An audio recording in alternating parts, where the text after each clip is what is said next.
श्री कृष्ण का जीवन प्रेरणाओं से भरा पड़ा है, जिन्हें समझने के लिए सही दृष्टिकोण की जरूरत है। उनका जीवन आपके लिए एक पौराणिक कथा का हिस्सा हो सकता है, या यह आपके जीवन को बदलने वाला ज्ञान भी बन सकता है। यह हम पर निर्भर करता है कि हम उनके जीवन से क्या सीखना चाहते हैं। श्री कृष्ण केवल कथाओं में पढ़े या सुने जाने वाले पात्र नहीं हैं। वे एक चरित्र और व्यवहार में उतारे जाने वाले देवता हैं। उनके जीवन से हमें कई महत्वपूर्ण शिक्षाएं मिलती हैं। पहली शिक्षा, जब भी जीवन की कठिनाइयों पर रोना आए, एक बार श्री कृष्ण की जीवनी पर नजर डालें। उनके जीवन का प्रारंभ ही कठिनाइयों से हुआ। जन्म के तुरंत बाद उन्हें जेल से निकालकर उफनती यमुना पार करनी पड़ी और राक्षसनी पूतना का सामना करना पड़ा। श्री कृष्ण ने कभी किसी बात की शिकायत नहीं की। उन्होंने हर परिस्थिति को झेला और उसे पार किया। यह हमें सिखाता है कि हमें परिस्थितियों से भागना नहीं चाहिए, बल्कि उनका सामना करना चाहिए। कर्म करना ही मानव जीवन का पहला कर्तव्य है और यही हमें कठिनाइयों पर विजय दिला सकता है।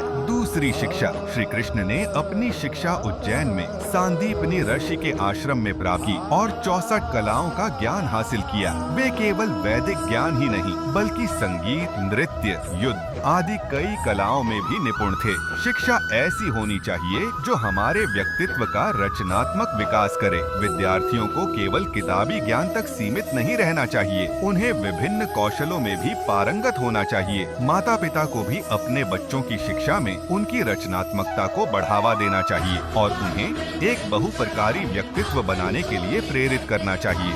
तीसरी शिक्षा, श्री कृष्ण ने जिन लोगों को अपने रिश्तेदार माना, जैसे अर्जुन, सुदामा या उद्धव, उनका साथ कभी नहीं छोड़ा। उन्होंने रिश्तों की अहमियत को पहचाना और उनकी रक्षा की। यह सिखाता है कि रिश्ते इंसान की सबसे बड़ी धरोहर हैं और हमें उन्हें स्नेह और समर्पण से निभाना चाहिए। अगर किसी के पास रिश्तों की थाती नहीं है, तो वह संसार में अच्छा जीवन नहीं जी सकता। इसलिए रिश्तों को दिल से जिएं और उन्हें प्रेम से भरपूर बनाए रखें। चौथी शिक्षा, महाभारत के युद्ध से पहले श्री कृष्ण ने शांति स्थापित करने का प्रयास किया। उन्होंने पांडवों और कौरवों के बीच मध्यस्थता की, यह जानते हुए कि दोनों पक्ष युद्ध के लिए उतावले थे। श्री कृष्ण का उद्देश्य था कि किसी भी हालत में युद्ध टल जाए। यह सिखाता है कि झगड़ों से समस्याओं का समाधान नहीं होता। शांति के मार्ग पर चलकर ही हम समाज और अपने मन की उन्नति कर सकते हैं। शांति से ही सुख और समृद्धि मिल सकती है, चाहे वह व्यक्तिगत हो या सामाजिक।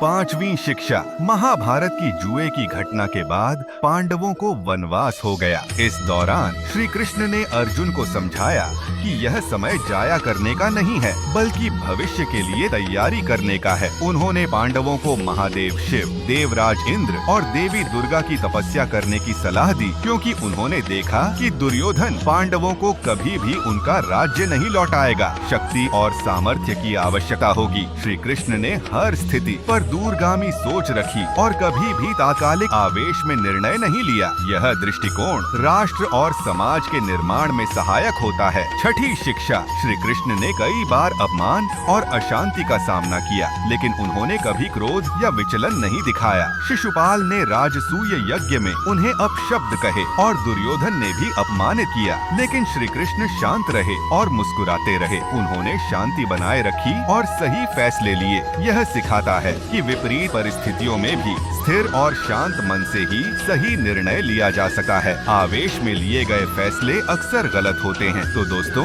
ये थी श्री कृष्ण की प्रेरणादायक शिक्षाएं। यदि आपको यह कहानी पसंद आई हो तो कृपया इसे लाइक और शेयर करें और हमारे चैनल को सब्सक्राइब करें, ताकि आपको ऐसी ही और प्रेरणादायक कहानियाँ मिलती रहें। धन्यवाद।